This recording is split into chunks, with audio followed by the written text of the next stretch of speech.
Bonsoir à tous, voici les titres que nous allons développer dans cette édition. Le procès en citation directe du cardinal Philippe Barbarin et 5 membres de son entourage, il a commencé hier à Lyon. Nous reviendrons sur les vœux du pape François prononcés hier au corps diplomatique. Et puis les noms des grands vainqueurs du Festival international de la BD chrétienne ont été dévoilés aujourd'hui. En République démocratique du Congo, la situation est plus que tendue et confuse après les élections générales du 30 décembre, dont on attend toujours les résultats. Et l'Église locale, très impliquée dans le processus, n'hésite pas à s'exprimer, quitte à attirer la colère du pouvoir.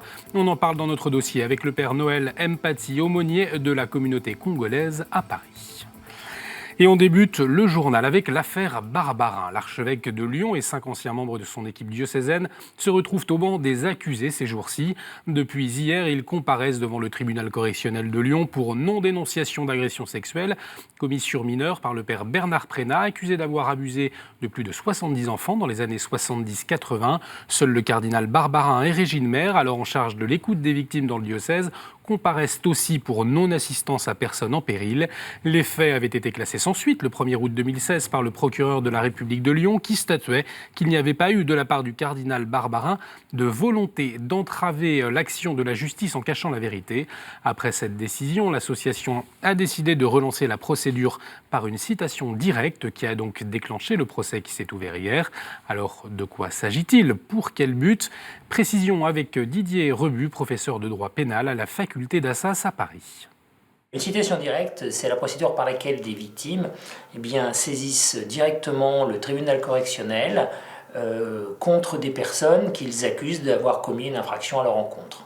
Alors, la citation directe est possible uniquement en matière de contravention et de délit. Elle n'est pas possible en matière de crime, puisqu'en matière de crime, la saisine d'un juge d'instruction est obligatoire. Et elle est possible dès lors qu'une personne estime elle a suffisamment d'éléments en sa possession pour faire la preuve qu'une autre personne a commis une infraction en son encontre. En fait, elle suppose que la personne qui se prétend victime a suffisamment d'éléments pour faire la preuve de l'infraction contre une autre personne qu'elle désigne comme l'auteur de l'infraction dont elle a été l'objet. Alors cette procédure a été utilisée parce que les victimes avaient d'abord déposé une plainte qui avait fait l'objet d'un classement sans suite. C'est-à-dire classement sans suite, ce qui signifie que le parquet n'entendait pas poursuivre les faits. Les victimes avaient la possibilité de déposer une plainte avec constitution de partie civile, ce qui aurait entraîné la saisine d'un juge d'instruction et donc une nouvelle enquête. Elles ont préféré recourir à la voie de la citation directe qui leur permet de saisir directement la juridiction pénale sans nouvelle enquête.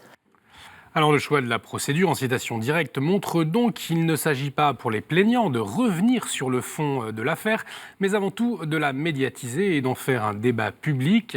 C'est ce qu'avait confié en août 2017 le président de La Parole libérée au journal Le Monde avec ces mots « Gagner n'est pas notre préoccupation première, nous voulons avant tout porter le débat de la non-dénonciation publiquement ». De son côté, dimanche avant le procès, le cardinal Barbarin a laissé un message lors des vœux du diocèse de Lyon. Il a demandé au Seigneur que s'accomplisse le travail de la justice et qu'il guérisse le cœur des victimes d'actes de pédophilie. Il a été entendu hier pendant 3 heures. Reportage avec Antoine Coty. Au tribunal correctionnel de Lyon, la procédure de l'affaire Barbarin a repris ces jours-ci. Hier, le cardinal, qui a choisi d'être personnellement présent au procès, a été interrogé pendant près de 3 heures. Un interrogatoire qui a principalement porté sur la date clé de 2014, le moment où Alexandre Dussoëzé, victime du père Prénat 30 ans plus tôt, a choisi de se confier à l'archevêque. 3 heures d'interrogatoire durant lesquelles le cardinal a clamé son innocence, déclarant à la barre « Je ne vois pas de quoi je suis coupable, je n'ai jamais cherché à cacher et encore moins à couvrir ces actes horribles. » Il n'y a pas eu d'infraction commise avant 2014 parce qu'on n'a pas perçu la gravité ou quoi que ce soit d'autre de ce qui avait pu se passer. Je rappelle que le cardinal n'était pas en poste au moment où les faits se sont déroulés, il est arrivé 10 ans après. Donc par définition, il n'était pas en poste, que malheureusement ses 2 prédécesseurs étaient décédés, il n'y a donc pas eu de transmission manifestement du tout. Aujourd'hui, les dernières auditions des prévenus abondaient dans le même sens. Régine Maire a par exemple assuré à la barre n'avoir jamais cherché à étouffer ou à couvrir des agissements ignobles. Mais pour les victimes du père Prénat, et notamment Alexandre Dussoëzé, une telle défense est incompréhensible.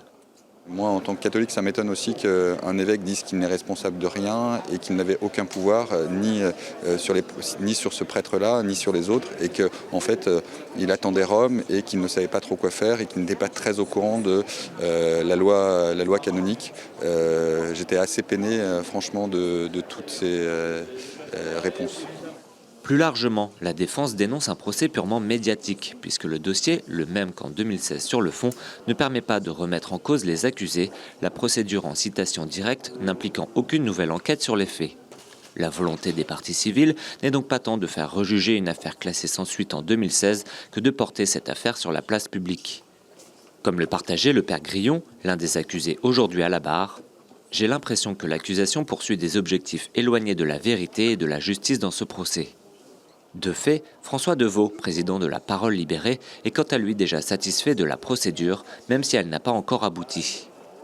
Il y a eu quand même un certain nombre d'avancées depuis qu'on s'est engagé. Aujourd'hui, voilà, le Sénat a mis en place une mission d'information préventive. L'Église vient de nommer un haut fonctionnaire d'État pour enquêter sur les abus sexuels commis au sein de l'Église. Notre engagement, c'est celui-là. Il ne se réduit pas à la condamnation de quelques personnes, mais l'ambition, c'est vraiment que demain, ces situations-là ne se reproduisent pas. Donc on est satisfait, nous, déjà, si vous voulez.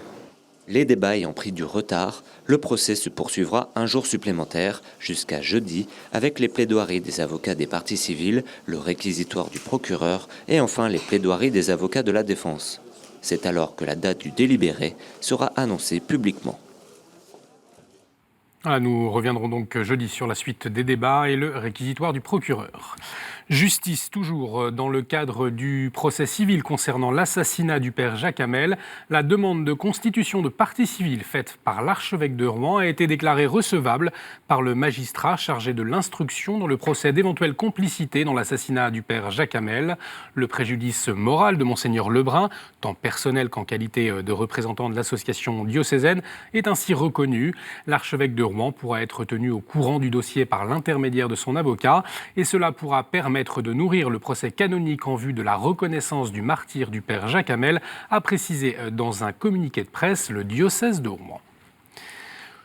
Toujours en France, le pape François a nommé Monseigneur Jean-Pierre Vuillemin comme évêque auxiliaire de Metz. Dans ce diocèse concordataire, la nomination du pape est aussi approuvée par le président de la République. Elle a ainsi été publiée au journal officiel à 2h ce matin. Ordonné prêtre le 11 juin 1994 pour le diocèse de Saint-Dié, Monseigneur Vuillemin était jusqu'à présent curé modérateur de la paroisse Saint-Guéry d'Épinal et curé doyen de la communauté des paroisses d'Épinal. Son ordination épiscopale aura lieu le dimanche 3 février en la cathédrale de Saint-Étienne de Metz à 15h. Retrouvez son portrait sur notre site internet www.ktotv.com. Au Vatican, maintenant, le pape François s'est adressé aux ambassadeurs pour ses traditionnels vœux au corps diplomatique. Dans un discours de près d'1 heure, le pape François a parlé longuement du centenaire de la Société des Nations, instituée le 28 juin 1919, une organisation qui n'existe plus mais qui a éclairé la création de l'ONU en 1945. La Société des Nations a été une opportunité incontestable pour les pays de se rencontrer et de rechercher des solutions communes, a souligné le Saint-Père, avant d'ajouter que cela a été le début de la diplomatie moderne multilatérale. 6 mois après le départ à la retraite de l'ambassadeur Philippe Zeller, c'est Yves Tessier-Dorfeuille, chargé d'affaires de l'ambassade de France près le Saint-Siège, qui a représenté la France. Et il est revenu pour Vatican News sur les relations multilatérales citées par le pape. Il a montré à quel point aujourd'hui, la diplomatie multilatérale était fragile et nécessitait d'être particulièrement soutenue parce que nous sommes dans des périodes de tension où les volontés unilatérales, notamment par des discours nationalistes, mettent un peu en péril le multilatéralisme, il l'a beaucoup souligné. Le Saint-Père a également rappelé les priorités dans la diplomatie du Saint-Siège, soutenir et réconforter les plus faibles, comme les chrétiens d'Orient ou encore les enfants, mais aussi les réfugiés et les migrants. Les États veillent à trouver un équilibre dans leur politique migratoire. Il reconnaît qu'il y a un équilibre à trouver et il a voulu se situer à un niveau supérieur en disant qu'en même temps, c'est à un niveau universel aujourd'hui qu'il faut considérer ces questions migratoires, d'où le fait que le Saint-Siège a largement soutenu et contribué aux négociations sur les pactes globaux sur les migrants et sur les réfugiés. Au début de son intervention, le pape a rappelé la position du Saint-Siège dans les relations mondiales. On l'écoute. La Santa Sede non intende ingerire nella vita degli Stati, bensì ambisce di essere un ascoltatore attento e sensibile alle problematiche che interessano l'umanità, con il sincero e umile desiderio di porsi al servizio del bene di ogni essere umano. Le Saint-Père a aussi abordé l'accord entre la Chine et le Vatican, le fruit d'un dialogue institutionnel long et réfléchi, selon ses mots. Tous les pasteurs de l'Église catholique chinoise sont aujourd'hui en communion avec l'évêque de Rome, mais le Vatican travaille cependant à résoudre des questions délicates comme celle des évêques clandestins qui ne sont toujours pas reconnus par le gouvernement chinois, a précisé hier le nouveau directeur éditorial du Dicaster pour la communication, Andrea Tornielli. Et puis, toujours en Chine, le cardinal Tong, évêque émérite de Hong Kong, a été désigné par la Congrégation pour l'évangélisation des peuples comme administrateur apostolique du diocèse. Suite à la mort de Monseigneur Michael Young Min-cheung, le cardinal Tong a œuvré pour le rapprochement entre la Chine et le Vatican. L'Église orthodoxe d'Ukraine a officialisé son indépendance vis-à-vis de Moscou. Samedi, à Istanbul, le patriarche de Constantinople, Bartholomé, a signé le tomos, c'est-à-dire le décret qui officialise l'indépendance de l'Église ukrainienne par rapport à la Russie. Une signature en présence du président ukrainien Petro Poroshenko et du métropolite Épiphane, élu à la tête de la nouvelle Église orthodoxe d'Ukraine. C'est ainsi la fin de 332 années de tutelle religieuse russe sur l'Ukraine. Moscou, qui avait précédemment dénoncé un schisme et qui avait rompu tout lien avec le patriarche de Constantinople. Hier, jour de Noël pour les orthodoxes, une célébration et un rassemblement ont eu lieu à Kiev pour fêter l'événement. Le prix international de la BD chrétienne a été attribué aujourd'hui à Scandale à Jérusalem, une aventure avec le lapin bleu de Colus aux éditions des Béatitudes. Un choix du jury parmi une sélection de 13 albums. Pour désigner le grand vainqueur, le jury s'est réuni hier dans les locaux de la Conférence des évêques de France.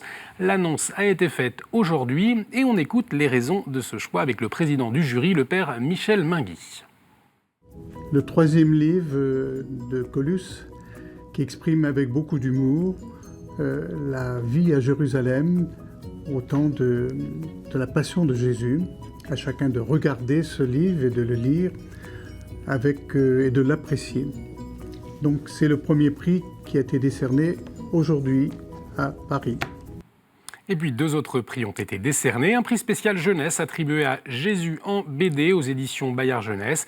Et puis une mention spéciale décernée à l'album François aux éditions des Arènes. Les prix seront remis pendant le 46e Festival international de la BD chrétienne le jeudi 24 janvier à 15h à l'église Saint-Martial d'Angoulême. Nous y serons. Et on poursuit avec la chronique du monde au Canada. Dans le pays, l'année 2019 sera marquée par des débats sur la laïcité.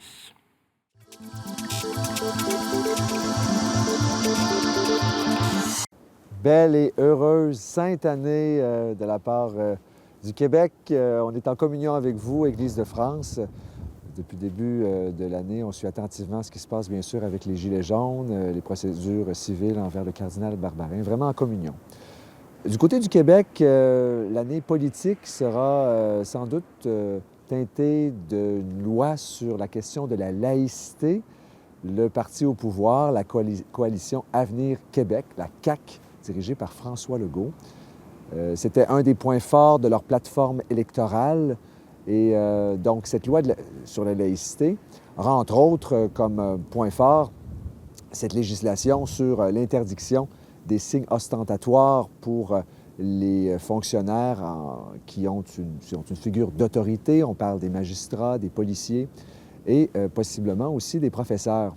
Au moment où, dans les prochaines semaines, les prochains mois, ce sera déposé, qu'il y aura de fortes questions parce que certaines personnes disent que la Constitution canadienne ne permettra pas ce genre d'opération et qu'il faudra prendre une clause dérogatoire disponible pour le Québec pour arriver.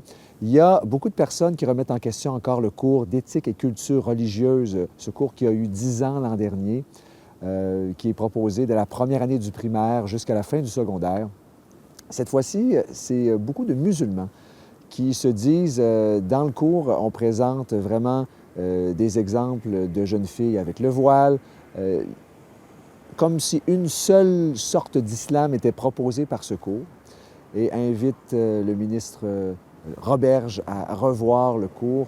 Du côté des catholiques, il y a toujours aussi une question du relativisme proposé par ce cours. Donc, la laïcité sera au menu au Québec et on en parlera au cours des prochains mois. Merci Jasmin. Tout de suite, c'est le dossier.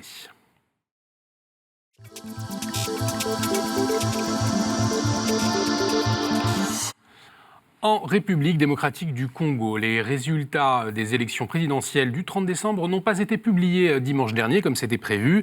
Dans le même temps, l'Église catholique congolaise, qui a déployé des observateurs le jour du scrutin, affirme que ces données révèlent un net vainqueur. Les évêques ont ainsi demandé à la commission électorale, la CENI, réputée proche du pouvoir par l'opposition, de publier des résultats véridiques et reflétant la volonté du peuple exprimée dans les urnes. Père Noël Mpati, bonsoir. Bonsoir Olivier. Merci d'avoir accepté notre invitation. Vous êtes aumônier de la communauté congolaise à Paris. Vous suivez bien entendu de très près ce qui se passe en ce moment en RDC. C'est un peu confus d'ailleurs, vous êtes là pour nous aider à mieux comprendre. Peut-être qu'on va revenir sur les propos du Saint-Père hier lors de ses vœux au corps diplomatique. Il a évoqué la situation en RDC. Et il a dit que son souhait d'une paix durable pour le pays qui ne se fera qu'avec le respect du résultat électoral. Alors est-ce qu'on peut rester confiant quant à une issue apaisée, mon père ? Oui, pourquoi pas. L'espérance fait vivre. Et ce que le pape a dit est vrai. La paix viendra s'il y a vérité des urnes. Et donc, ce qu'il dit, je suis tout à fait d'accord. Et c'est ce que d'ailleurs disent les évêques du Congo, à la suite de la doctrine sociale de l'Église. Ils veulent qu'il y ait la paix. Et après avoir fait cet exercice citoyen que les élections, il faudra après qu'on proclame les résultats. Et ce résultat, dès qu'ils seront là, dans la vérité, donnera la paix aux Congolais, cette paix que tous les Congolais cherchent. Alors dans la journée, l'annonce des résultats serait annoncée pour demain ou après-demain, enfin bref, on ne sait pas trop. Quels échos vous avez, vous, sur la situation sur place ? Qu'est-ce qu'on vous a relayé ? Les Congolais sont dans l'attente, ils attendent, parce que déjà 10 jours passés, la CENI ne publie toujours pas le résultat. Nous sommes dans l'attente, nous attendons toujours.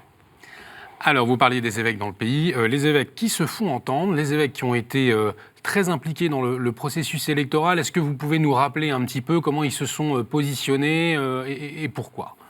Mais l'épiscopat congolais est constitué des Congolais. Et donc, tout ce qui est congolais concerne aussi les évêques. Ils sont des Congolais, ils sont des citoyens congolais.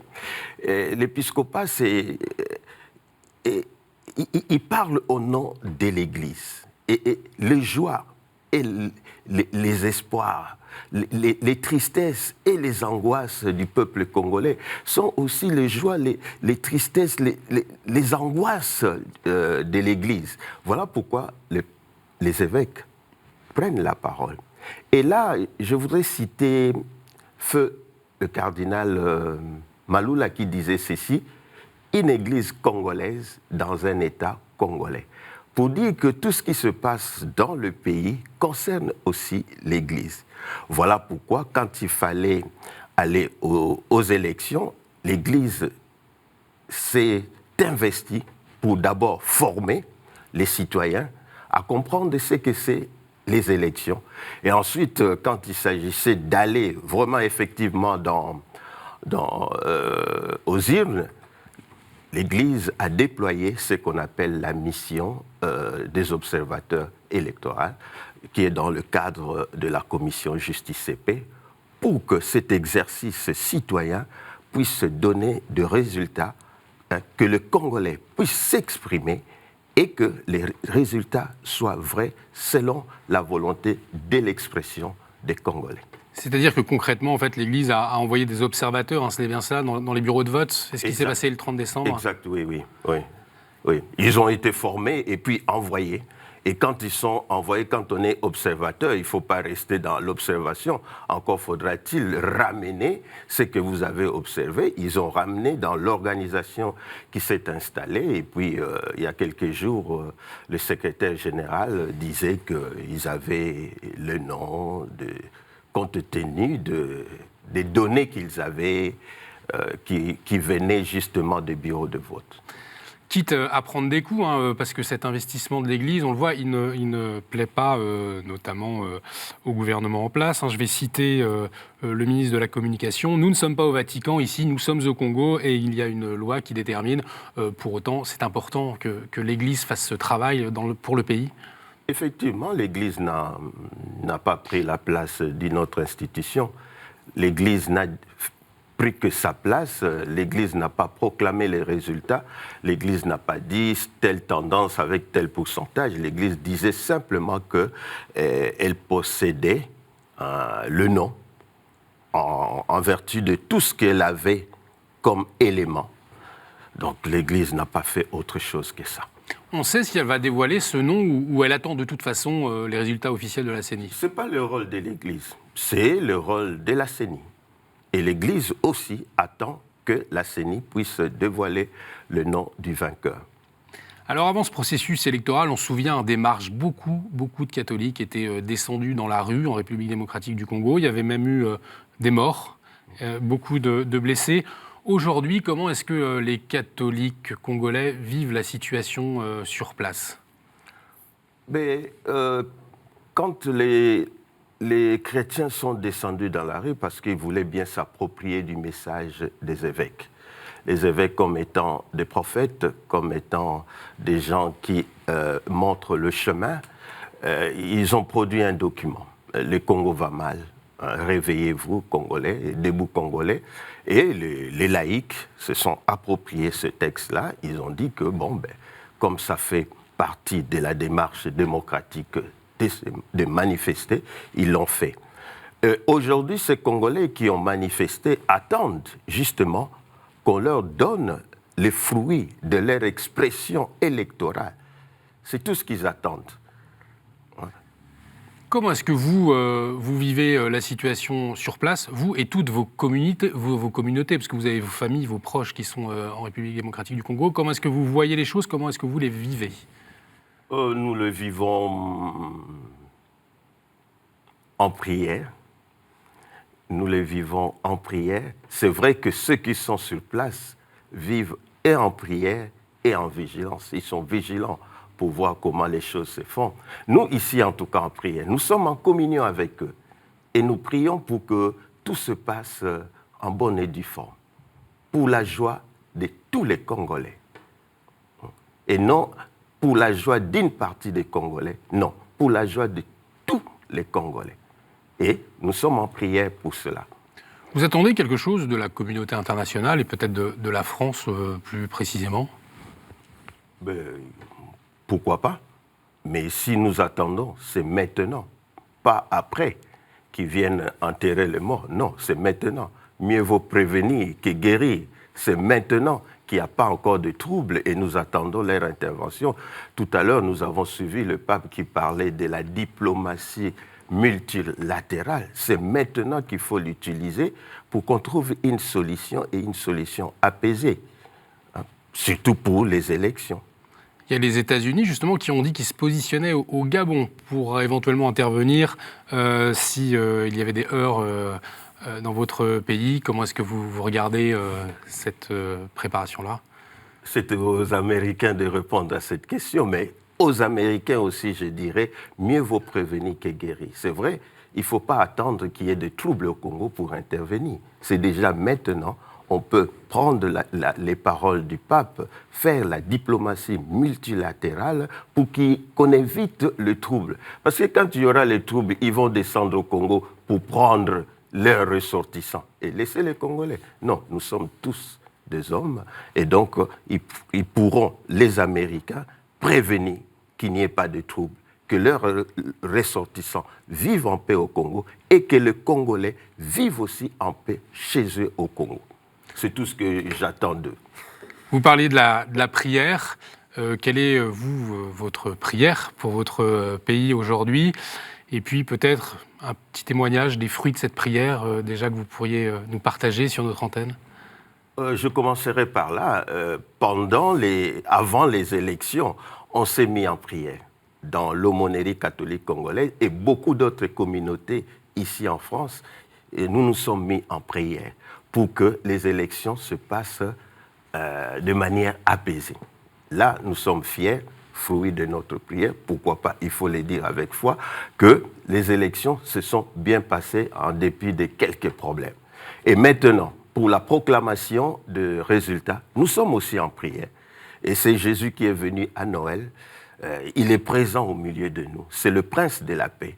Et il va apporter sa paix auprès des Congolais. La paix de Jésus, c'est la présence de la justice. Que les Congolais vivent cette justice. La paix de Jésus, c'est la présence de la vérité. Que les Congolais vivent la vérité. Surtout, actuellement, la vérité des urnes. Merci beaucoup, Père Mpati, d'avoir accepté notre invitation. Merci à vous de nous avoir suivis. Cette émission est à revoir sur notre site internet www.ktotv.com. Vous pouvez réagir avec le hashtag à la source. Merci pour votre fidélité. On se retrouve jeudi. Excellente soirée sur KTO, bien sûr.